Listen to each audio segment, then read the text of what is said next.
हमारे एक व्यूअर्स हैं पवन शर्मा, उनका ईमेल आईडी से नाम आ रहा है। उन्होंने अपना नाम नहीं लिखा है, कहाँ से अभी उन्होंने नहीं लिखा है, लेकिन उनका एक कमेंट है, एक सवाल है कि सर, म्यूटेशन दाखिल खारिज में कितना पैसा लगता है? हमसे पैसे का डिमांड किया जा रहा है, तो आखिर इसका चार्ज क्या है? तो ये भी आज हम आपको बताएंगे। और साथ ही आज हम आपको ये बताएंगे कि जिस तरह से बिहार सरकार जमीन सर्वेक्षण का काम कर रहा है और इसमें सरकार की तैयारी क्या है, उसका पोल पट्टी आज हम खोलने वाले हैं। देखिए, पटना जिला ऐसा नहीं कि पटना जिला का नाम लिए तो इसका मतलब पूरा पटना जिला शहर ही है। पटना में गांव भी है और ये जो जमीन सर्वेक्षण का काम होना है ये गांव में होना है। तो पटना जिला में अकेले, बाकी जो 37 जिला है, 38 में एक पटना कम हो गया तो 37, बाकी जो जिला है उसकी बात छोड़ दीजिए। पटना जिला में सिर्फ पिछले 75 दिनों में 32,000 मामले अलग अलग प्रखंडों में दाखिल खारिज का मामला पेंडिंग पड़ा है। क्यों? अंचल अधिकारी सीओ इस मामला को पेंडिंग क्यों रखते हैं? हो सकता है कुछ कमी हो, कुछ गलत हो, जिसके कारण भी हो सकता है।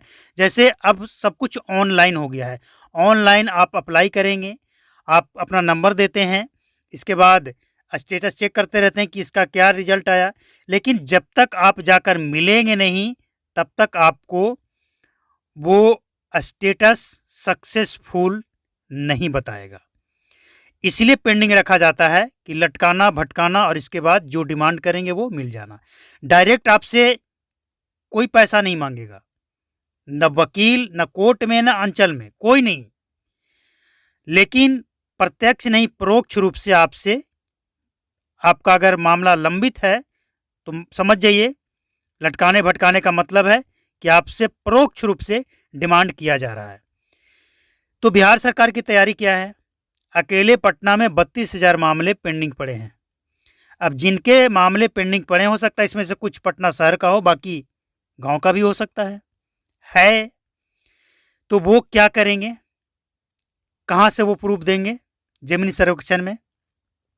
ये है पटना का बात। अब जो हमारे व्यूअर्स हैं वो पूछ रहे हैं कि सर चार्ज क्या है?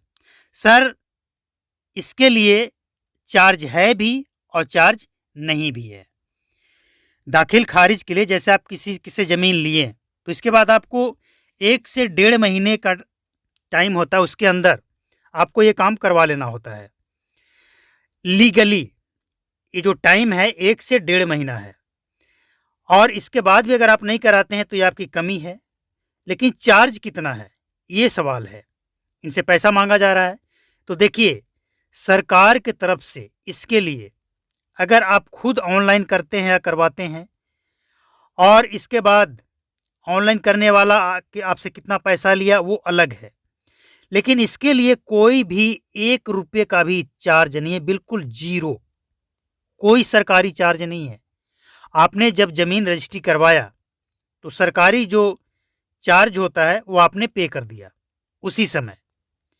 इसके बाद अगर आपसे कोई पैसा मांगता है तो इसका मतलब ये है कि आप वकील से ये काम करवा रहे होंगे, और वकील का फीस 2,000 से 3,000 होता है। तो वो अगर काम करेंगे तो अपना फीस तो लेंगे। और अगर आप चाहते हैं कि हमको कोई फीस नहीं देना है तो इसमें कोई मुश्किल नहीं है। आपको ऑनलाइन अप्लाई करना है, इसके बाद आपको जाकर अंचल में जाकर मिलना है, और इसके बाद आपको वो शो करने लगेगा।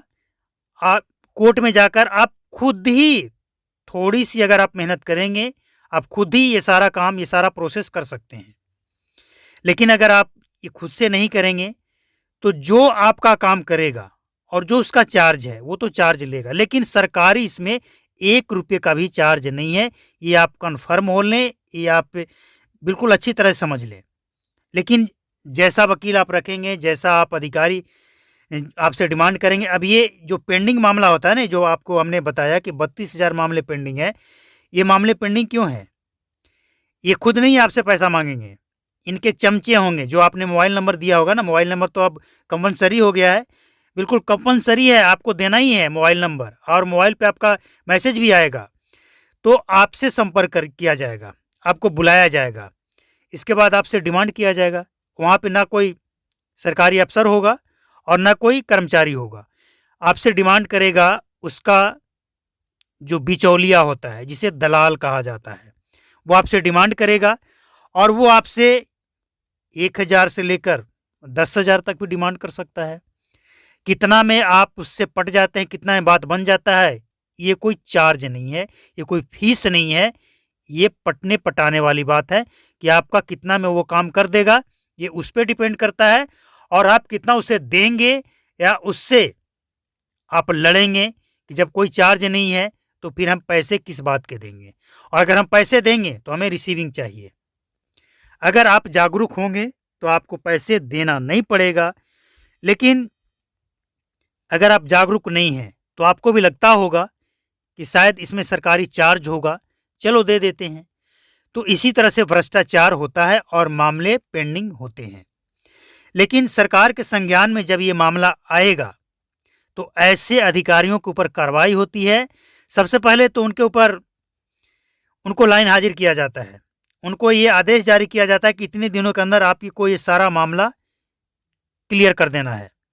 अगर आप नहीं करते हैं तो आपके ऊपर कार्रवाई होगी, कार्रवाई होती है।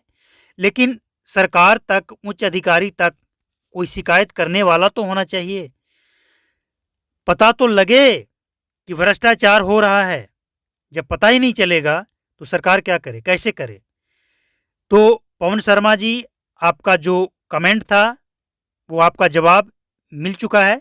कोई चार्ज नहीं है और आपसे कौन पैसा मांग रहा है ये डिपेंड करता है, आपसे किस बात के पैसे मांग रहा है ये भी डिपेंड करता है आपके ऊपर और उसके ऊपर।